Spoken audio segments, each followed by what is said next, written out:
반갑습니다. 성경 공부 시작하겠습니다. 이 화면에 보시면 맨 위에 WINE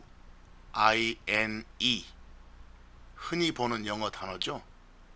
그 바로 옆에 와인, 이 단어의 의미인 와인은 흔히 듣는 외래어입니다. 이 와인은 포도에서 나오는 액체를 말합니다. 그러면 그 액체가 포도 주스, 즉 포도즙일까요? 아니면 취하게 만드는, 과다 섭취하면 해롱해롱해지는 술, 즉 포도주일까요? 질문의 요지는 이 와인의 적절한 한국말이 뭐냐 이겁니다. 그런데 여러분, 이 세상 사람들 또는 대부분의 자칭 기독교인들에게 물어보면 와인은 포도주라고 합니다. 과연 성경에 나오는 와인이 한국말로 포도주밖에 없을까요? 미리 와인에 해당되는 한국말의 정답을 공개하면 포도주인 경우도 있고 포도즙인 경우도 있다입니다. 그 포도알 그레이프에서 나온 액체가 와인이거든요. 근데 그 액체 와인이 발효되기 전 상태에서는 즙, 주스라 하고, 발효된 후의 상태로 가면 술주자 써서 주, 술이라고 합니다. 구체적으로 확인하기 전에 이 포도와 관련된 간단한 영어 단어 공부 좀 하겠습니다. 화면 보시면 요 아래 그림과 연관 지어서 강의를 듣기 바랍니다. 이 첫 번째 보면 여기 있는 요 포도 알맹이 하나하나를 가리켜 그레이프라고 합니다. 고로 그레이프는 포도 열매, 포도 알, 포도라고 말할 수 있겠죠. 그리고 이 알이 뭉쳐있는 이 뭉치, 그걸 클러스터라고 합니다. 클러스터, 포도 송이 그렇습니다. 그리고 이 뭉치가 달려있는 이 나무, 이 나무를 바인이라고 합니다. 포도나무를 바인 그래요. 그리고 이 나무가 여러 그루 한 장소에 있을 때 그 장소를 가리켜 포도원이라 하고 포도밭이라고 하잖아요. 그걸 영어로는 비니어드라고 합니다. 비니어드라고요. 포도원, 포도밭 그렇습니다. 그런데 이 포도원, 포도밭에서 이 포도를 따다가 액체를 만들기 위해 이렇게 생긴 어떤 틀에 넣고 포도에 압력을 가합니다.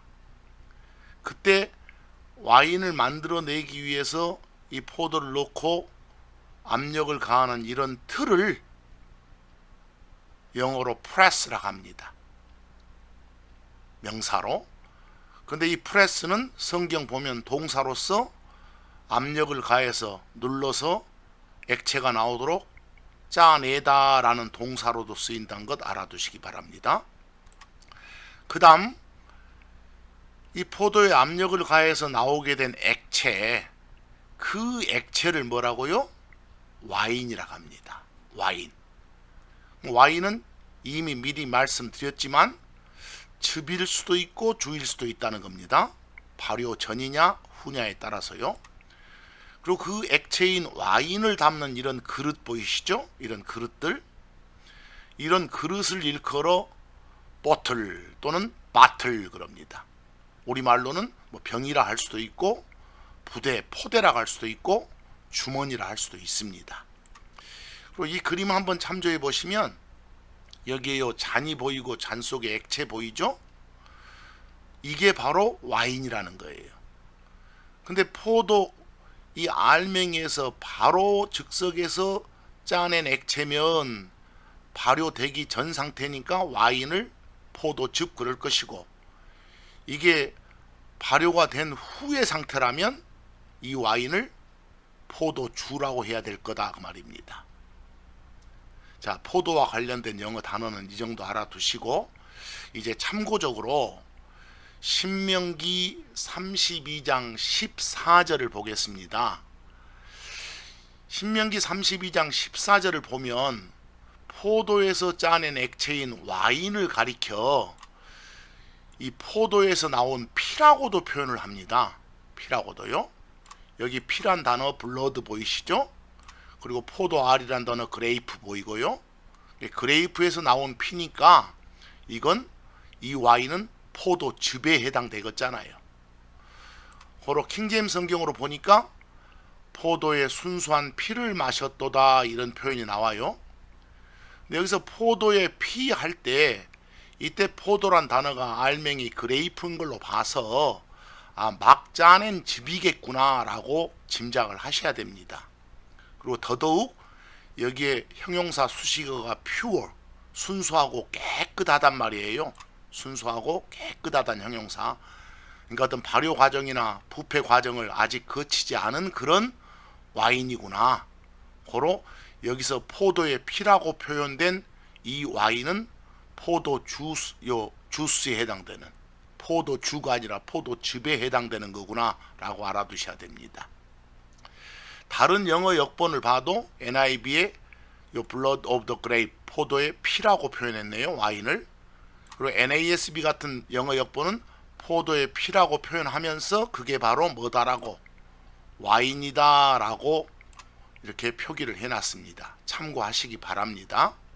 자, 이제 성경 구절들을 보면서 공부를 진행해 나가겠습니다. 먼저 이 창세기 40장 11절을 좀 보기 바랍니다.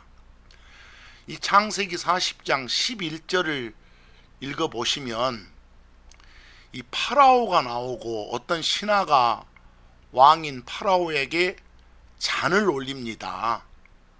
과연 신하가 파라오에게 올린 잔 속에 들어있는 액체가 와인은 분명한데 그 액체 와인이 포도주냐 포도즙이냐, 이게 제가 드릴 질문의 요지입니다. 자, 그런데 여러분, 먼저 이 창세기 40장 11절을 보기 전에 창세기 40장의 배경은요, 이 파라오의 잔을 담당했던 신하와 빵을 담당했던 신하가 어떤 실수로 감옥살이를 하게 돼요. 근데 그 감옥에 요셉도 갇혀 있었어요. 근데 그 감옥에서 이 잔을 담당했던 신하가 꾼 꿈을 요셉이 해몽해 주는 장면입니다. 그들 중에 이 잔을 맡았던 신하가 자신이 꾼 꿈을 요셉에게 말하고 있는 장면이란 말이에요. 근데 그 꿈에서 자기 손에 잔이 있었다는 거예요. 그리고 자신이 포도나무에서 포도를 따다가 그 액체 와인이 나오도록 쥐어짰다는 거예요. 그리고 나서 그 액체인 와인을 잔에 담아서 파라오에게 올렸다라고 꿈 이야기를 해요. 그 내용이 바로 창세기 40장 11절입니다. 킹제임스 성경으로 읽어보시면 내 손에 파라오의 잔이 있기에 내가 포도들을 따고, 여기 포도의 그레이프 나옵니다. 포도나무에 달린 알맹이 말입니다. 그것들을 따다가 파라오의 잔에 그것들을 프레스, 쥐어 짰다고 나오네. 그러면 여기서 액체가 나왔겠지 않습니까? 그 액체가 담긴 잔, 와인이 담긴 잔을 파라오의 손에 들여놓으라 라고 꿈 이야기를 했던 거예요. 그럼 제가 뭐라고 질문했습니까? 이 잔 속에 담긴 액체 와인이 포도즙이냐 포도주냐. 여기 문맥으로 그레이프에서 바로 쥐어 짜서 올린 액체니까 문맥으로 보면 포도주가 아니라 뭐라고요? 포도즙이 분명합니다. 자, 다른 번역본으로 한번 보기 바랍니다. 비교해서 1번 번역본 보니까 요 즙을 바로의 잔에, 파라오예요, 잔에 짜서 그 잔을 들였노라 라고 표현되어 있네요. 그럼 포도즙이라고 확실히 표현이 되어 있습니다. 그러면 여기서 말한 와인은 포도즙이 분명하구나를 아까 문맥을 통해서도 봤지만 이 번역본을 통해서도 확인이 되네요. 근데 또 다른 번역본 보면 포도즙이다 했는데 좀 옆에 이상한 표현이 나오죠. 뭐가 나옵니까? 뭔 술잔? 여러분, 잔에다가 포도 넣으면 포도잔이고, 커피 넣으면 커피잔이고, 술 넣으면 술잔이고. 근데 여기서는 포도즙이니까, 포도 주스니까, 아직 발효되기 전 상태의 액체니까 그걸 왕한테 바치면서 그 전용 잔에 바쳐야지, 이렇게 술잔에다가 겸용으로 바치면 안 되겠죠. 뭔가 문맥이 맞지를 않죠. 3번 번역본 봐도 포도즙이란 표현은 넣도록 하고 술잔이란 말만 나와 있습니다. 자, 영어 번역본 요 4번 NIV로 보니까 분명히 그레이프가 나왔지 않습니까? 포도 알이요.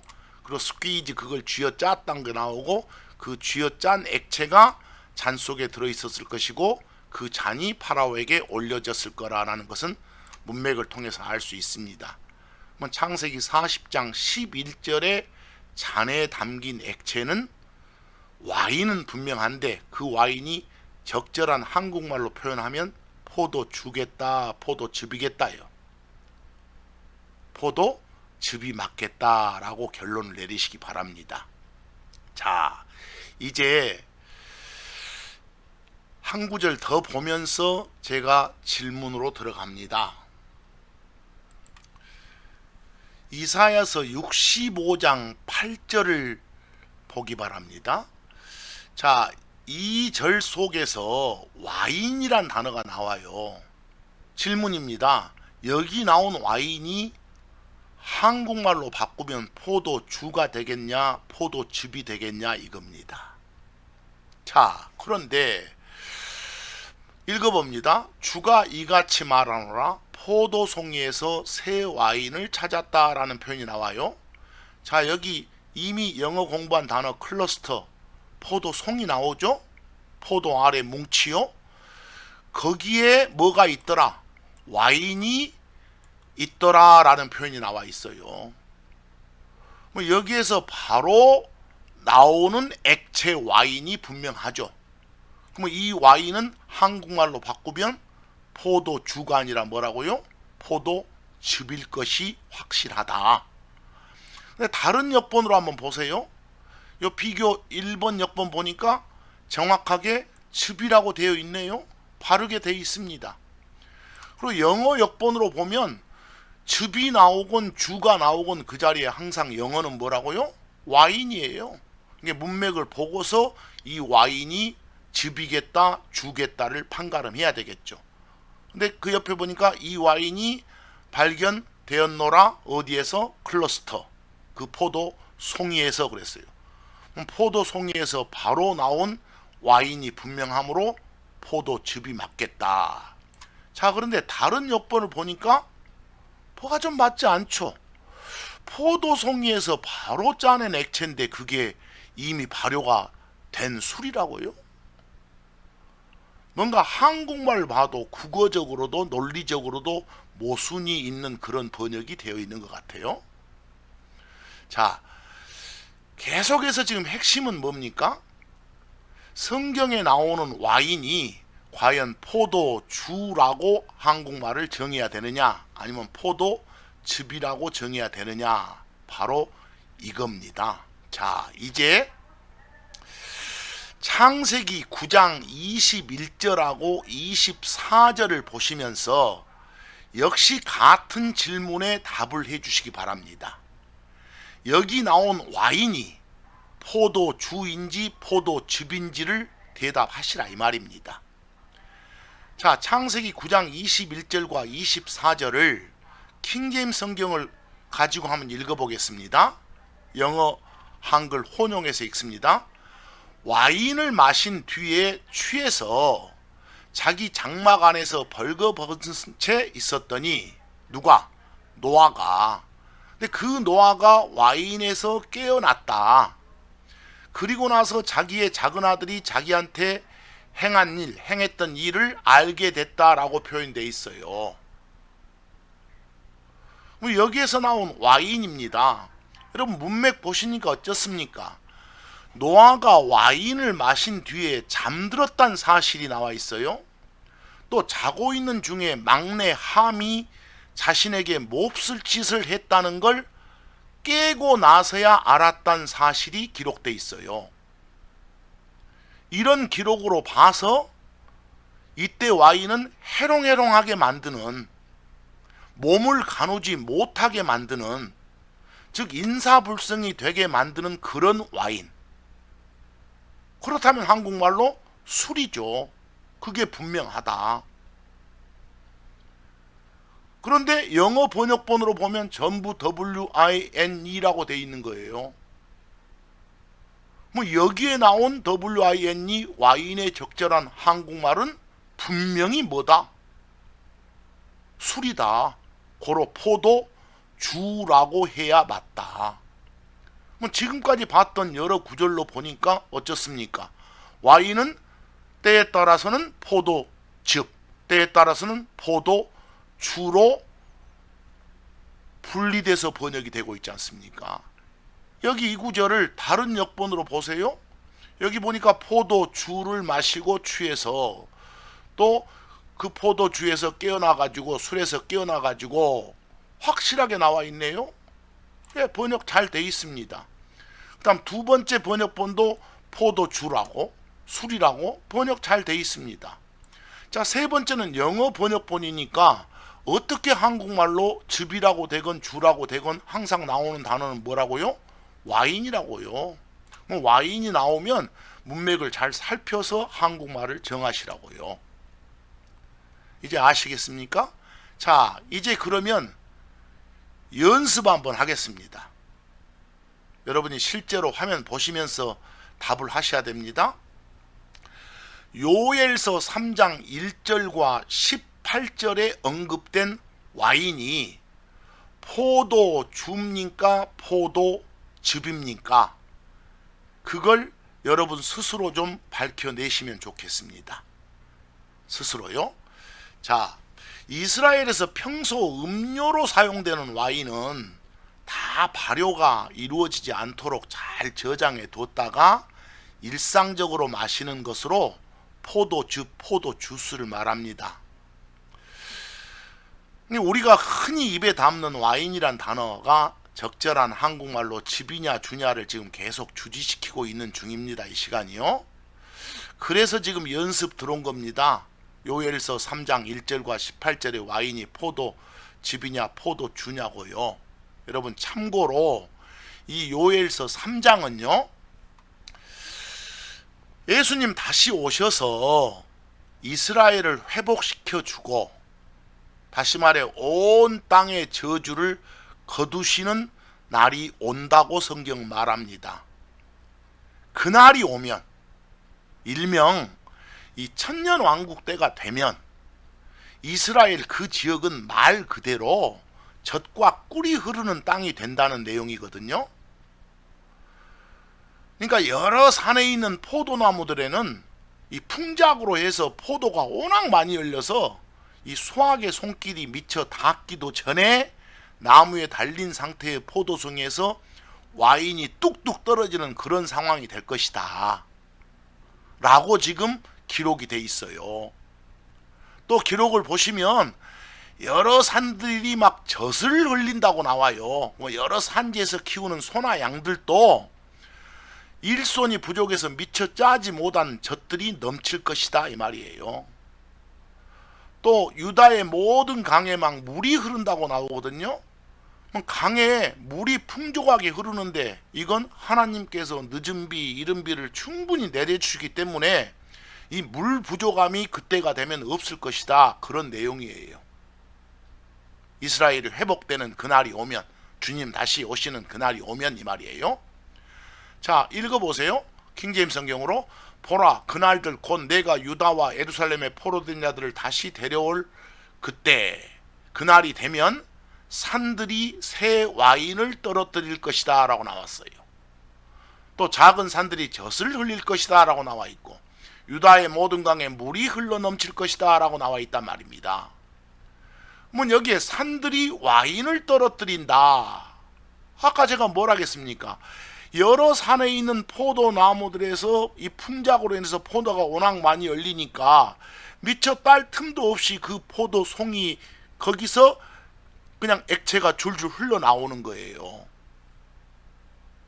그런 와인이라면 당연히 뭐겠어요? 싱싱한 신선한 포도즙이겠잖아요.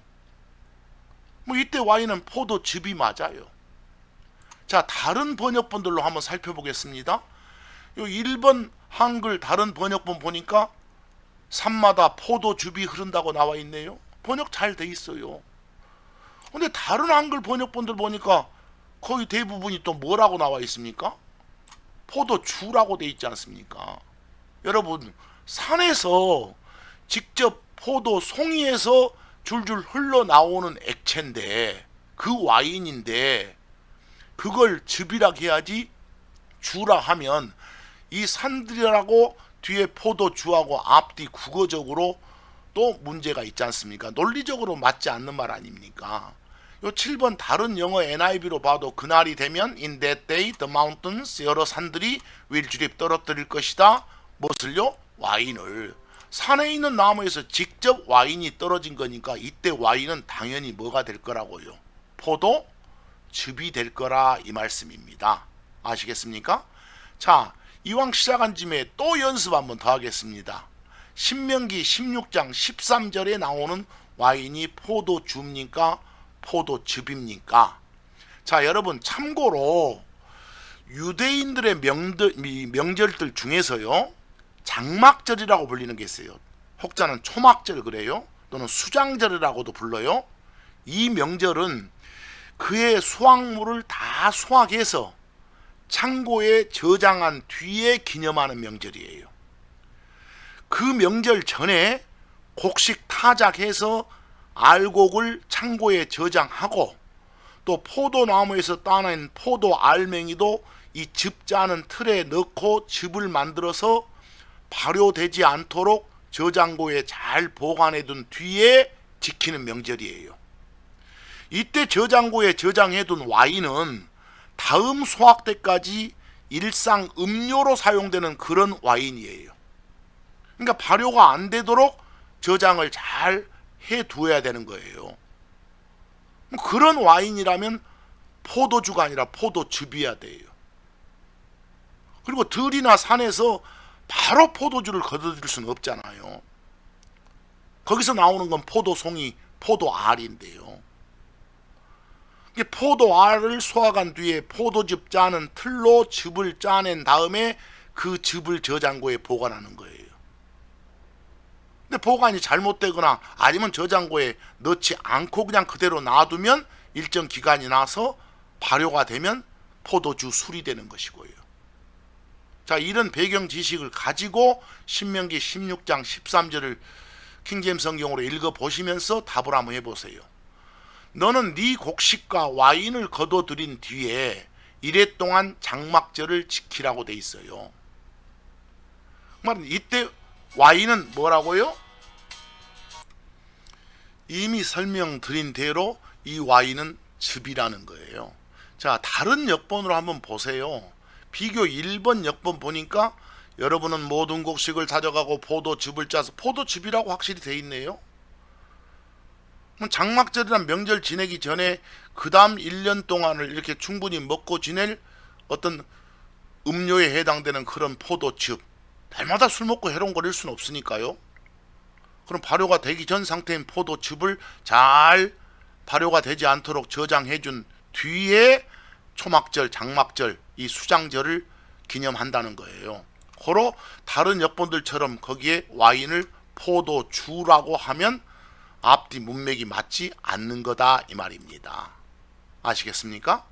이런 것들을 잘 좀 보시고 과연 성경에 나온 와인이 포도즙이냐 포도주냐를 판단하시기 바랍니다. 자, 이제 국어 시험을 한번 보겠습니다. 자, 제가 문제를 하나 내놨습니다.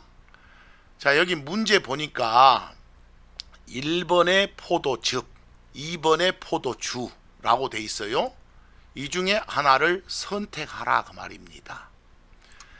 자, 그런데 포도즙이 됐건 포도주가 됐건 지금까지 살펴본 바로는 영어로는 뭐였습니까? 와인 그랬지 않습니까?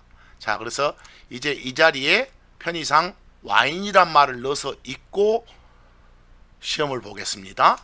새 와인을 낡은 부대에 넣으면 그 부대가 터져서 그 안에 있는 와인이 다 쏟아져 버릴 염려가 있다 그랬습니다. 그러면 이 상황에 맞는 와인이 포도주냐 포도즙이냐 이 말입니다. 뭐가 되겠습니까? 여러분, 터질 염려가 있는 부대, 찢어질 염려가 있는 부대는 낡은 부대예요. 낡은 부대, 흠 부대는 찢어질 우려가 있어요. 거기에다가 발효되기 전 상태에 있는 와인, 포도즙을 넣으면 발효 과정에서 팽창을 하면서, 즉 발효 과정에서 많은 기포가 발생하면서 팽창을 해요. 그것 때문에 터져서 속에 있던 와인이 밖으로 쏟아질 우려가 있는 거예요. 그렇죠? 근데 반면에 이 새 부대라면, 짱짱한 부대라면 찢어질 염려가 없어요. 뭐 새 부대 안에는 발효가 되기 전 상태에 있는 와인, 포도즙을 넣어도 밖으로 쏟아질 터져나올 염려가 없다니까요. 낡은 부대, 흠 부대에 발효 전인 포도즙이 들어가면 발효 과정에서 팽창하면서 터질 우려가 있는 거죠. 여러분 논리적으로 생각해 보세요. 이미 발효가 끝난 와인, 기포가 이미 발생해서 팽창할 염려가 없는 와인이 포도주 아닙니까? 그건 팽창할 염려가 없기 때문에 새 부대에 담건, 낡은 흠 부대에 담건 약간 주둥이 쪽만 조심하면 쏟아질 염려가 없어요. 지금 이 문제를 여러분 세상에서 사용하는 관용 표현인 새술은 새 부대에 담자, 그 말은 싹 갈아치우자 그 말 아니에요. 그런 표현하고 혼동하지 마세요. 여기 다시 한번 문제 한번 보세요. 여기 문제의 답을 만약에 포도주라 간다면, 여기다가 포도주라 간다면 이 전체적인 요 국어가 논리적으로 모순이 없냐 이 말입니다. 여러분 이미 발효가 끝난 술을 낡은 부대에 넣은다고 해서 그 낡은 부대가 주둥이 쪽만 잘 관리하면 그 터져가지고 밖으로 쏟아질 염려 별로 없어요. 어디다 넣어야 포도즙을 발효되기 전의 상태인 와인을 낡은 부대, 흠 부대에 찢어질 우려가 있는 부대에 넣으면 쏟아져 나올 염려가 있죠. 참고적으로 누가복음 5장 37절, 지금 이 내용이 담겨 있는 여러 한글 번역본들의 표현을 한번 보세요. 국어적으로 논리적으로 모순이 발생하는지 발생치 않은지. 자, 누가복음 5장 37절에 킹제임스 성경으로 먼저 읽어보겠습니다. 아무도 새 와인을 낡은 부대에 넣지 아니하나니, 그렇게 하면 와인을 낡은 부대에 넣게 되면 그 와인이 부대를 터뜨려서 와인이 쏟아지고 부대도 못 쓰게 되리라. 이럴 염려가 있다는 거예요. 뭐 터질 우려가 있는 부대는 낡은 부대라겠어요. 근데 거기다가 뭘 집어넣게 되면, 포도즙을 집어넣게 되면 이게 발효되는 과정에서 기포가 발생하면서 팽창해가지고 밖으로 터져나올 우려가 있다니까요. 뭐 이 와인은 당연히 뭐겠어요? 포도즙 아니겠습니까? 포도즙. 전부 지금 요 포도즙이 나올 자리에 영어 역본들로 보면 다 뭐라고요? 와인이라고 돼 있어요. 와인이라고. 근데 우리는 지금까지 무슨 공부를 했습니까? 그냥 세상적으로 말하는 와인은 한국말로 포도주라고만 떠드는데 실제 성경을 보니까 와인은 경우에 따라서는 포도즙이고 경우에 따라서는 포도주라고 표현을 해야 되겠구나라는 결론을 내렸지 않습니까? 자, 그런데 대부분의 한글 번역본들을 보기 바랍니다. 전부 다 그 와인 자리에서 이 구절에서 뭐라고 해놨습니까? 포도주라고 해놨어요. 여러분 국어적으로 한번 생각해 보세요. 포도주를 낡은 가죽 부대에 넣게 되면 그 부대가 터져가지고 쏟아질 우려가 있다고요? 이미 발효가 끝났는데 팽창할 우려가 없어요. 아무리 낡은 부대여도 그 주둥이 쪽만 잘 관리 잘 잡아두면 터져서 나올 우려는 없어요. 아시겠습니까? 그냥 일단은 한국말로 번역이 됐으면 한국말이 논리적으로 모순이 없어야 한국말이죠. 알아먹지도 못한 한국말, 세상 사람들이 말하는 뭐 소련 말 아니야, 똑같은 말이에요. 자, 연습 한번 하겠습니다. 연습 한번요. 연습 1로 갑니다. 똑같은 내용이에요. 이제 배운 대로 한번 답을 해보세요. 마태복음 9장 17절에 나온 와인이 포도주라고 해야 될 건지 포도즙이라고 해야 될 건지 같은 내용이란 말입니다. 사람들이 새 와인을 낡은 부대에 넣지도 아니합니다. 그렇게 하면 새 와인을 낡은 부대에 넣으면 부대가 터져서 그 와인이 흘러나오게 됩니다. 그리고 부대도 못 쓰게 됩니다. 이 와인이 뭐라고요? 여기에 힌트가 이 new, 새란 말도 붙어 있어요. 이거 없어도 이 와인이 포도즙이어야지 낡은 부대에 넣으면 그게 발효되는 과정에서 팽창하면서 터질 우려가 있겠구나 아시겠지 않습니까? 그런데 역시 이 구절도 마찬가지로 다른 번역본 보니까 초지일관 그 와인을 뭐라고 해놨습니까? 포도주라고 해놨지 않습니까? 근데 포도주라고 하면 요 전체적인 문맥이 한국말이 말이 안 통한다니까요. 연습 한번 똑같이 더 하세요. 연습 2도 마찬가지예요. 다른 구절에 같은 내용입니다. 자, 마가복음 2장 22절입니다. 마가복음 2장 22절. 와인이 포도주냐 포도즙이냐요. 같은 내용이라니까요. 아무도 새 와인을 낡은 부대에 넣지 않으니 그렇게 하면 낡은 부대에 넣게 되면 그게 터질 우려가 있다라고 돼 있어요. 뭐 이때 와인이 부대를 트고 나올 우려가 있는 와인은 근데 그 부대의 그 껍질이 약하니까 그런 건 기포 발생하면서 팽창하는 과정에서 발효되는 과정에서 그럴 우려가 있겠잖아요. 그럼 이 와인은 당연히 뭐라고요? 포도즙이라고요. 그래야 논리적으로 맞다고요. 이 와인이요. 아시겠습니까? 자, 여기서 여러분 이제 이 정도 했으면 성경에 나온 와인 한국말로 옮길 때 참 조심해야 되겠구나 라는 생각이 드실 겁니다. 이제 화제를 살짝 바꿔서 과연 성경은 술을 권장할까요? 술을.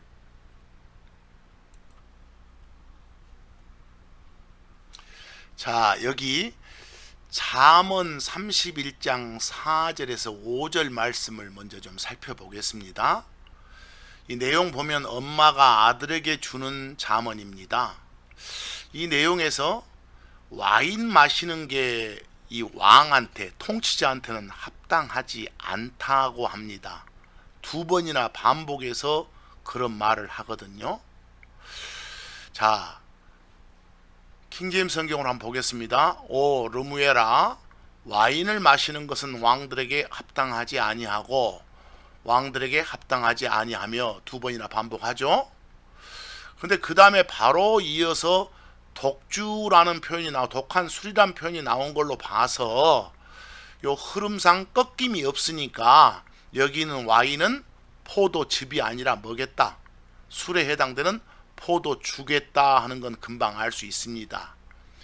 그런데 어머니가 아들에게 이렇게 잠언을 주면서 포도주를 술을 마시지 마라 하면서 그 다음에 이유를 대잖아요. 5절 보니까 마시다가 법을 잊어버리고 고난받는 자들 중에 어느 한 사람의 재판을 굽게 할까 염려하노라.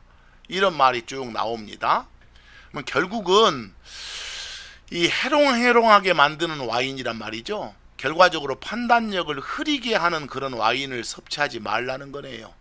결국 이 잠언 내용은 술 먹지 마라 이 말입니다. 여러분과 저는 우리 크리스천들은 성경이 말을 해요. 이 땅에서 왕과 제사장들로서 나중에 그리스도와 함께 통치할 사람들이라고요. 우리도 흔히 말하자면 만인 제사장이라고요. 다 제사장이라고. 그러니까 당연히 이 잠언의 내용은 우리 크리스천들에게도 얼마든지 적용 가능한 거예요. 자, 이 잠언을 다른 번역본으로 읽어봐도 여기에 있는 와인 번역을 뭐라 하겠습니까? 포도주라고 잘 해놨네요. 술이라고. 또 다른 번역본 봐도 역시 또 술이라고 잘 번역해놨네요. 근데 영어 번역본으로 보면 이게 얼른 판별이 안 된다겠죠. 술이라고 돼 있건 즙이라고 돼 있건 그 자리에 뭐가 나오니까요? 와인이 나오니까. 여기서 NIV 같은 표현도 보니까 여기에 있는 와인은 술이 분명하구나. 우리 한글의 다른 번역본들도 그런 걸 뒷받침해주고 있잖아요. 제대로 해놨네요. 이 부분은 또 이랬다 저랬다 해서는 안 되지만. 자, 이제 잠언 31장 6절을 한번 더 보겠습니다. 요 잠언 31장 6절이 과연 술을 권장하는 건가요? 독한 술은 망하려는 자에게 주고 와인은 역시 문맥상 여기에 and가 이렇게 있는 걸로 봐서 순접 접속사가 있는 걸로 봐서 여기 와인도 저 술에 해당되는 그런 와인이구나 하는 걸 알 수 있어요. 그 포도주는 마음이 무거운 자들에게 주라라고 돼 있네요. 뭐 이때 와인은 문맥으로 보니까 포도주인지는 알겠어요. 이 말이 무슨 말이에요? 술은 흥하고 싶으면 술 하지 마란 말 아니에요? 요 술은 망하려는 자한테 주라. 이 말은 네가 흥하고 싶으면 술 마시지 말어. 또 술은 마음이 무거운 자들에게 주라. 그 말은 마음이 가벼운 마음으로 살고 싶냐? 그러면 와인 하지 마. 이 말 아니에요? 결국 이런 구절은 술 마시지 마라. 이런 구절이에요. 또 성경은 더 나아가서 말을 해요. 한번 에스겔서 44장 21절을 좀 보실까요? 여기에 나온 와인이 포도주인지 포도즙인지 한번 보세요. 자, 킹제임스 성경으로 봅니다. 1번 제사장에 대한 규정이 나오네요. 어떤 제사장이든 안뜰로 들어갈 때 와인을 마시지 마라.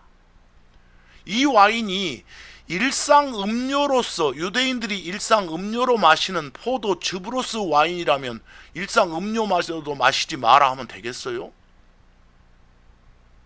문맥으로 보니까 뭘 마시지 마라. 맑은 상태에서 들어와야지 술 마시고 해롱해롱한 상태에서 들어와서는 안 돼 이놈아 이 말 아니에요? 당연히 문맥으로 보니까 이때 와인은 포도주라고 번역이 돼야 되겠다 그 말입니다. 자, 한글로 된 다른 번역본 보세요. 여기 보니까 뭐라고 번역되어 있습니까? 포도주라고 번역 잘 되어 있습니다. 근데 이게 자칫 잘못하면 문맥상 준지 즙인지 이렇게 왔다 갔다 할 수도 있다고요. 그러니까 번역에 조심해야겠잖아요. 근데 영어로 할 때는 그냥 제사장 프리스트 나와 있는 NIV 보니까 그냥 와인 나왔으니까 이때 문맥상 와인이 주냐 즙이냐는 판단해야 된다고요. 근데 제사장에 대한 규정이니까 일상 음료인 와인을 마시지 마라가 아니라 술로서 와인을 마시지 마라 하니까 포도주라고 번역해야 되겠다. 그럼 여러분 한번 생각 한번 해보세요. 왕이나 제사장들 술 마시면 된다 안 된다? 안 되겠다 그 말입니다. 근데 우리 크리스천들을 왕가의 하나님의 제사장이란 신분을 갖고 있다고 외치지 않습니까? 마찬가지 이런 구절들이 얼마든지 우리에게도 적용 가능하다 이 말입니다. 창세기 14장 18절을 한번 보시면요. 그 살렘 왕 멜기세덱이란 말이 나와요. 근데 멜기세덱을 하나님의 제사장이라고 이렇게 신원을 밝혀주고 있어요. 요 제사장과 관련된 음식물이 나와요. 빵하고 음식과 음료가요. 빵과 와인이요. 그걸 가지고 나와서 아브라함을 맞이했다는 표현이거든요. 뭐 이때 와인이 뭐겠어요? 이때 빵은 순수한 빵, 누룩 넣지 않은 빵. 이때 와인은 발효가 되지 않은 그런 와인, 포도즙이겠잖아요. 또 제사장과 관련된 거니까. 이런 자리에다가 빵과 포도주를 가지고 나와서 한잔 합시다, 이 말이 아니더라고요. 뭔가 하나님을 기쁘게 하는 환영 의식을 갖추는 거죠. 그래서 쭉 지금까지 보면 이스라엘에서 음료로 사용되는 와인은 다 포도즙이에요. 근데 제사장이 마셨던 것이라든가 어떤 잔치에 사용된 음료들 다 포도즙이라니까요.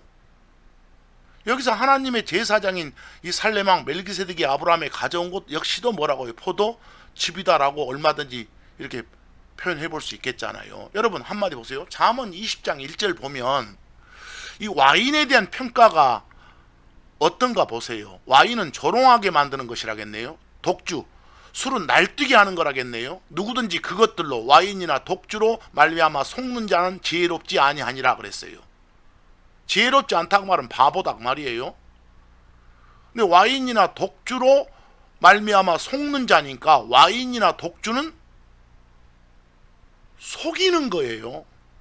그리고 사기꾼이 와인이나 독주예요. 사기꾼이. 뭐 와인이나 독주란 사기꾼한테 속지 마라 이 말 아니에요. 그럼 둘 다 사기꾼에 해당되는 거라면 이때 와인은 좋지 않은 액체,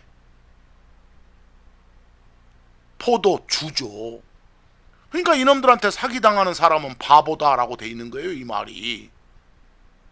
이때의 와인은 즙이 아니라 뭐요? 술이 분명하다는 거예요. 결국 이놈들을 가까이 하지 마라, 피하라, 이런 말씀 아니겠어요? 이 말이요. 자, 여러분 우리가 그 만찬식 하잖아요. 일명 그 성찬식 하잖아요. 거기서 마시는 잔, 그 잔에 담긴 액체, 와인, 포도즙이에요. 포도주가 아니에요. 여러분 포도즙은 발효가 되기 전 상태인 와인이라니까요. 근데 발효가 된 후의 상태인 와인, 포도주는 순수한 피를 상징할 수 없어요. 예수 그리스도의 피는 흠없고 점없는 순수한 피, 썩지 않는 피라고 성경이 말하잖아요. 발효가 된다는 것은 누룩 넣어서 뭔가를 뜨게 만드는 것, 썩게 만드는 것과 같은 거예요. 고로 발효된 와인은 순수한 피를 상징할 수 없는 거라니까요. 그러니까 만찬식 때 사용하는 빵 어째요? 썩음이 없는 누룩 넣지 않은 빵. 역시 그때 와인도 어찌하겠어요? 어떤 부패 발효 과정이 거치지 않은 그런 순수한 와인이었잖아요. 그 와인이 뭐라고요? 포도즙이라니까요. 포도즙. 그런데도 불구하고 요즘 현실이 어떻습니까? 그 누룩 없이 구운 빵은 부풀어 오르지 않아요. 근데 부풀어 오른 뭐 카스테라 갖다 하고, 또 이 순수한 피에 해당되는 포도즙을 사용해야 되는데 썩은 포도주를 갖다 마시면서 헬렐렐들 하고, 이 현실이 안타깝잖아요. 그럴 바에야 그런 의식을 안 하는 게 더 낫지 않겠어요? 여러분, 이 크리스천들 중에서도 술 마시는 게 그렇게 비성경적이냐? 라고 묻는 사람이 있어요. 아니, 성경에 술 마시지 말란 구절 없잖아요. 이렇게 말한 사람이 있어요. 그런 사람들이 많이 들이대는 구절이 이 에베소서 5장 18절이에요. 이 에베소서 5장 18절에 나오는 와인이 포도주냐 포도즙이냐 이 말이에요. 보세요. 이 와인이요. 그런데 이때 나온 와인이 분명 포도주가 맞아요. 근데 여러분, 요 영어로 된 번역본 요 킹제임스 성경으로 봅시다. 요 와인이 나오는데 그 와인을 be not drunk with라고 나와요. be not drunk with는 그냥 drink 하지 마라. do not drink, 마시지 마라. 뭐 취하지 마란 말이 아니라 마시지 마라 이 말이에요. 마시지 마라. 술 마시지 말고 성령 마셔라 이 말이에요. 성령으로 충만하라고 말은. 술 마시지 말고 성령 마셔라. 말은 술의 지배를 받지 말고 성령의 지배, 하나님 말씀의 지배를 받는 삶을 살아라 이 말이다니까요. 우리 영어로 A가 아니라 B다, not A but B 할 때 강조점은 B예요. 요지는 A 하지 말고 B 해라고 말하면 B 해라를 강조하는 거예요. B의 강조를 돋보이게 하기 위해서 A 하지 마란 말을 추가적으로 넣어줄 뿐이에요. 근데 거기에다가 초점을 맞춰서 방방 뜨지 마시라고요. 그리고 이 부분 어쩝니까? 여기에 보통 번역들이 다 뭐라고 돼 있습니까? 술 취하지 마라 이렇게 돼 있잖아요. 그러니까 이놈 보고 뭐라고들 합니까? 아이, 술은 마시되 취하지 말라는 것이다 이렇게요. 술은 마시되 취하지 말라는 것이 아니라 마시지 말아요. Be not drunk with예요. drink not, 마시지 말라니까요. 지금까지 여러분들 술에 대한 부정적인 말씀들을 접했으면 아, 술은 하나님이 금지하는 게구나. 마치 세상에서 여러분들 마약 금지하잖아요. 여러분 분명히 에베소서 5장 18절에 나온 이 와인이 우리말로 옮기면 좋지 않은 느낌의 포도주, 술이란 건 알겠잖아요. 뭐 여기에다가 좀 더 강조가 돋보이게 하기 위해서 이 포도주란 자리에다가 마약이라고 한번 넣어보세요. 마약이라고. 야, 마약에 취하지 말고 성령에 취해라. 너 성령 충만한 삶을 살아라. 성령에 지배받는, 성령에 내어드리는, 너를 주장하지 않는 그런 삶을 살아야 제대로 사는 거다. 이런 말씀이거든요. 여기서요. 여러분 취한단 말 한번 봅시다. 취한단 말을 술 취할 때만 취한다 건가요? 잠에 취한다고, 약물에 취한다고, 술에 취한다고 다 잘 써요. 뭐 뭔가에 취했다고 표현이 돼 있더라도 문맥을 잘 살펴서 이게 뭘 의미하는 건지를 따져야 될 거 아닙니까? 우선 영어 실력이고 다른 실력이 국어 실력이 필요한 거예요. 여기에 우리말로 결국 술 취하지 말고 성령 취하라 이 말도 술에 젖어 살지 말고 이 말은 뭐예요? 그냥 뭐 여러분들 주량에 따라서 한두 잔 먹고 헬렐령 해롱해롱 한 사람도 있고 몇 병 먹고 해롱해롱 한 사람도 있어요. 사람마다 달라요. 취하는 정도도. 그리고 여기에 취한다는 그냥 마시지 마라는 의미로 그냥 받아들이시라니까요. 왜요? 영어로도 be not drunk with라고 마시지 마라 돼 있지. 저기 뭐 취해서 해롱해롱 한다는 내용이 하나도 없어요. 이 내용이에요. 여기서요. 그냥 술에다가 너를 내주는 게 아니라 성령 말씀에다가 너를 내주는 삶을 살아라. 이걸 강조하시는 거죠. 여기서요. 여러분들 참고적으로 그 요한복음 2장에 보면 어쩝니까? 예수님이 가나란 지역 가서 이렇게 와인을 만들어 주시잖아요. 그래서 잔치를 벌이잖아요. 거기서 만든 그런 와인도 다 포도즙이라니까요. 유대인들이 일상적으로 마시는 기분 상쾌하게 만들어주는 그런 주스예요. 그 애들 일반적인 잔치에 우리 흔히들 밖에 사람들 그러지 않습니까? 중동 가면 술도 못 마시고 이런 말 하지 않습니까? 술을 좋아하는 사람들은 술을 마셔야 잔치 흥이 나지만 그냥 술을 아예 입에 대지 않는 분들의 잔치는 물 몇 잔 가지고도 흥청망청 그 흥을 낼 수 있어요. 흥을요. 특히 그 요한복음 2장 1절 3절 요 가나 혼인잔치에서 예수님이 기적적으로 만들어내신 그런 와인은 포도즙이라고요. 근데 참고적으로 요한복음 2장 10절에 어쩝니까? 2장 10절에 요 10절 말씀 보면 킹제임스 성경으로 보겠습니다. 거기 그 잔치를 주관하는 자가 신랑을 불러다가 신랑한테 말을 해요. 모든 사람이 어느 누구나 다 처음에는 와인 좋은 건 냈다가 사람들이 충분히 마시고 나면은 A급 와인이 떨어지면 나중에 이제 그다음 뭐 B급 와인을 이렇게 내놓던데, 여기는 A급 와인이 안 떨어지고 참 그대로 많이 있네 이 소리예요. 지금 여기서요, 이 말씀이 여기서. 근데 여기서 요 킹제임스 성경으로 보니까 이 와인을 충분히 마셨다라고 돼 있어요. 여기서 요 마시다 드링크의 현재 완료체 have drunk가 나오고 충분히란 부사 well이 나와 있어요. 이 부분에 어디에 그냥 완전 술에 취해가지고 곤드레 만드레가 됐다는 표현이 어디 있습니까? 그런데 대부분 우리 한글로 된 번역본들 보니까 이 취한 후에라고 이렇게 써놓으니까 손님들이 취하면 취한 뒤에 완전히 인사불성 된 뒤에 해롱해롱 된 뒤에 요런 느낌을 주는 것처럼 보이니까 아, 여기에 와인은 포도 주겠다라고 이렇게 해놓은 거예요.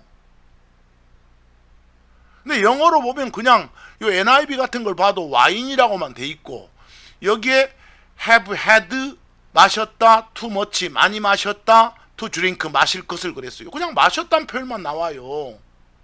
와인을 충분히들. 일반 잔치에서는 A급 와인이 A급 포도즙이 떨어지면 나중에 좀 그 덜 좋은 포도로 만들어낸 어떤 액체 그걸 내놓던데, 여기는 계속 A급만 나오는구만. 야, 참 좋은 잔치구만 이런 말이에요. 신랑 칭찬하면서. 여러분, 한 구절만 더 보고 오늘 말씀을 마치겠습니다. 참고적으로 디모데전서 5장 23절에 나온 와인이 포도주예요, 포도즙이에요? 바울이 위장병에 걸려있는 디모데한테 야, 이런 처방을 좀 해봐라, 이게 좋다더라, 이런 말씀이거든요. 여러분, 가끔 의사들 중에는 이 술을 조금씩 마시면 일상적인 어떤 긴장이나 스트레스를 덜어준다고 이렇게 말을 해요. 그리고 소량의 술을 추천하는 의사가 있어요. 근데 그 말하고 혼동하지 마세요. 성경은 사실상 술을 강력히 금지하고 있다니까요. 그런데 아무리 의사라도 위장병 걸린 사람한테, 여러분들 위장에 쓰림 한번 겪어본 적 있으세요? 이 위장병을 앓고 있는 사람은 물만 과하게 들어가도 쓰려요. 근데 거기에 술이 들어가 보세요. 소량 아니라 소량 할아버지라도 술이 들어가면 더 쓰리는 거예요.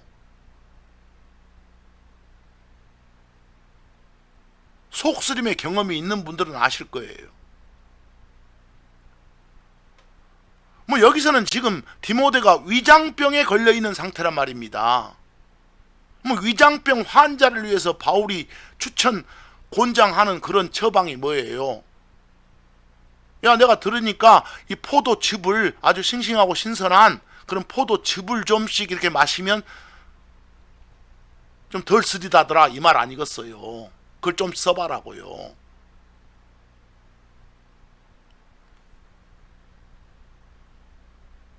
왜? 영어 역본들로 보면 와인이라고 나오니까, 지금까지 와인을 뭐라고 공부했습니까? 와인이 포도즙이냐 포도주냐는 문맥 보고 잘 판단하라겠지 않습니까? 다른 NIV로 봐도 그냥 와인이라고만 돼 있으니까. 그런데 한글 번역본 보세요. 이제 위장병을 위해서는 술을 마시라는 거예요. 술 마시면 안 돼요, 여러분. 포도즙 그래야지. 주스 그래야죠. 칡즙 그러듯이, 양파즙 그러듯이요. 자, 오늘 여기까지 말씀드린 것은 우리가 흔히 듣는 와인이란 이 표현, 세상에서 말하는 건, 또 많은 자칭 기독인들이 말하는 것은 포도주 쪽으로만 가지만, 실제 성경을 보니까 포도즙일 수도 있고 포도주일 수도 있구나. 정말 판단 잘해서 번역을 해야지 제대로 이해가 되겠구나. 바르게 알아야 하나님을 바르게 섬길 수 있겠구나. 이걸 이 간단한 단어 와인을 통해서도 한번 느끼기를 바랍니다. 오늘 말씀은 여기까지 마칩니다. 감사합니다.